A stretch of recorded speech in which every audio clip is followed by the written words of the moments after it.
Gente, escrevam as coisas. O que vocês têm para fazer no dia. É bem interessante como muda a nossa organização durante o dia. Ter ali as tarefas escritas, né? Pegue um papel, uma caneta, enfim, lápis. E eu costumava escrever sempre no dia, né? Escrever de manhã antes de começar a fazer qualquer atividade, escrevia o que eu tinha e agora eu estou escrevendo na noite anterior. Tanto faz, independente, mas escrevam. É absurda a forma como fica mais fácil o nosso dia, como ele flui melhor, como a gente está mais bem orientado dentro dele e como as coisas acontecem, né? Se você deseja conquistar alguma coisa, se você deseja materializar alguma grande realização que seja fora de ir para um trabalho do qual resolve o problema dos outros e voltar para casa e dormir e acordar e ir para o trabalho e voltar para casa e dormir e acordar. Se você pensa em fazer algo além disso, que está tudo certo com isso também, não tem problema nenhum. O ponto não é esse, mas é bem importante ter uma certa organização, uma ordem, uma disciplina e escrever as atividades ali facilita muito para que a gente consiga poupar energia, talvez, mas para que o nosso dia flua melhor e para que a gente vá alcançando, cumprindo as tarefas, alcançando as metas, né? Escreva aquilo que você vai fazer, né, durante o dia. Se você tiver um projeto, uma meta, alguma coisa, algo maior para se alcançar, né, fragmente em tarefas menores que você consiga iniciar e finalizar ela dentro daquele mesmo dia. Não precisa fazer por horário, não precisa fazer por... Eu já falei um vídeo sobre isso hoje.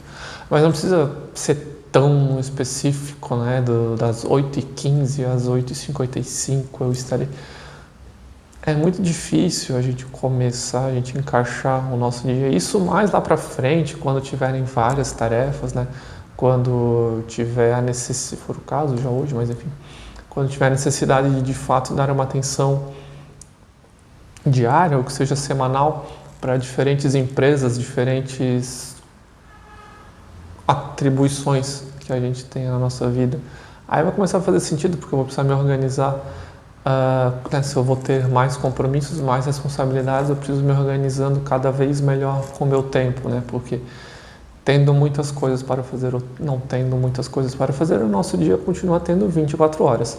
Então, se a gente faz hoje pouca coisa dentro de 24 horas, para fazer muita coisa dentro das mesmas 24 horas, é preciso uma certa organização mais aprimorada. Enfim, escrevam, é bem bacana o resultado. A gente se movimenta melhor. Mas o vídeo de hoje era sobre problemas e é interessante, né? 5 horas falando sobre algo que nem era sobre o que eu queria falar. Como a gente lida com problemas, né? A gente vê problemas como obstáculos, como se fossem como se fosse algo tentando nos barrar no sentido de opa, peraí, não é por aqui, ou siga outro caminho, ou algo intransponível. E não necessariamente, né, problemas a gente pode ver não como dessa forma negativa, né? A gente encara problemas muito como algo que vai nos desgastar, como algo que vai exigir de nós um esforço hercúleo e que, meu Deus, as coisas estão conspirando contra porque aconteceu esse problema. Isso é uma forma de enxergar, né, de lidar com essas questões. Outra forma é ver o problema como uma oportunidade da gente evoluir, né? Acho que eu já vi de diferentes pessoas, eu já ouvi de trocar problema por desafio, o que facilita a gente a enxergar. Eu falei a gente e a cada 3 palavras uma é, enfim, 2 é a gente. Como desafio, como algo que eu posso melhorar ali, né? Que eu posso trabalhar em mim para passar por aquela situação, né? Então, como uma oportunidade de evolução, como uma oportunidade de melhorar algum aspecto em mim, como uma oportunidade de fazer algo diferente, como uma oportunidade de resolver aquilo. E através dessa resolução, né, agregar essa experiência, agregar esse conhecimento, agregar isso para a minha vida. Isso facilita com que a gente enxerguemos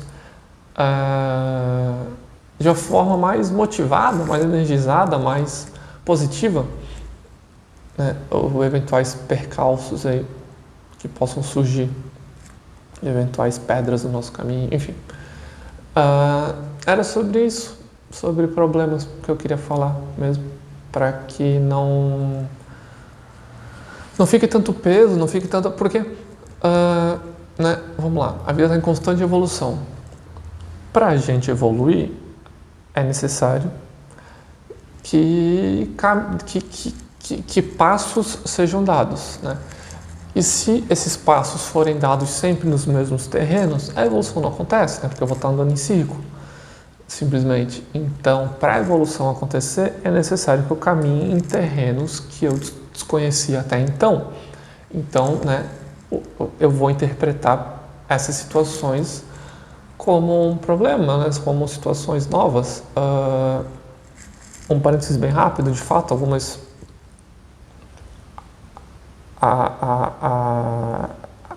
coisas da nossa vida, de fato, vão trazer muitas dificuldades, né? Vão trazer uma série de freios ali para nós. Aí são situações kármicas muito mais pontuais que daí você vai perceber, porque vai ser bem diferente do que eu estou querendo trazer aqui no vídeo, né? Daqueles problemas mais comuns que a gente enfrenta, né? Quando uma situação fica muito conturbada ali, a gente consegue enxergar com maior facilidade que de fato há algo mais profundo ali, barrando de fato algo mais para ser olhado com mais carinho ali. Enfim, então esses problemas mais corriqueiros, que vejamos como uma oportunidade de crescimento, como uma oportunidade de evolução, como uma oportunidade de nos desafiar, como uma oportunidade de, às vezes, conhecer algo novo, como uma oportunidade de evoluir enquanto ser humano, de evoluir enquanto pessoa aqui. Beleza? Era isso, para a gente, assim, ir caminhando adiante na vida. E tá tudo bem, né? Parar um pouco, frear, dar uns passos para trás, para depois dar um passo para frente, né? A vida é assim, né? O universo é assim, né? Ele retrai, né? Ele contrai, expande, contrai, expande, contrai, expande. Então a nossa vida também vai passar por movimentos de retração, né? De contração, às vezes, para depois expandir. Show. O problema pode ser visto como um desafio e uma oportunidade de crescimento. Porque é inevitável que passemos por essas situações, né? Pelo que eu acabei de falar, né? Tudo tem constante evolução. Então, para eu evoluir é necessário, é inevitável que haja vulnerabilidade da nossa parte para nos colocarmos diante dessas situações e nos colocarmos como iniciantes ou como ingênuos, como não sábios de como passar por esse acontecimento específico e assim podermos aprender com ele, né? Sem arrogância, sem prepotência, sem achar que a gente sabe tudo, porque a escola, né? A Terra é uma grande escola, né? Planeta água, planeta escola, planeta muito bacana de se viver. Basta fazermos pequenas trocas de ponto de vista, pequenas trocas de perspectiva, que aos poucos a vida vai ficando mais leve, mais fluida, mais bacana de ser vivida. Não que vire um conto de fadas, um grande arco-íris rosa, né? Mas fica mais... a gente desfruta melhor dos momentos, né? Não fica tão maçante, né? A gente chora, a gente acha que não vai dar conta, a gente continua com medo, continua tendo medo de algumas coisas, mas com força para ir, né? Apesar do medo, entendendo que o choro é uma forma de limpeza, entendendo que a sobrecarga às vezes é a ausência de descanso, a ausência de autocuidado, as coisas vão se encaixando melhor, né? A gente não vive tão adormecido e tão à mercê do sistema, né? A gente vai conduzindo a nossa vida de uma forma muito mais consciente.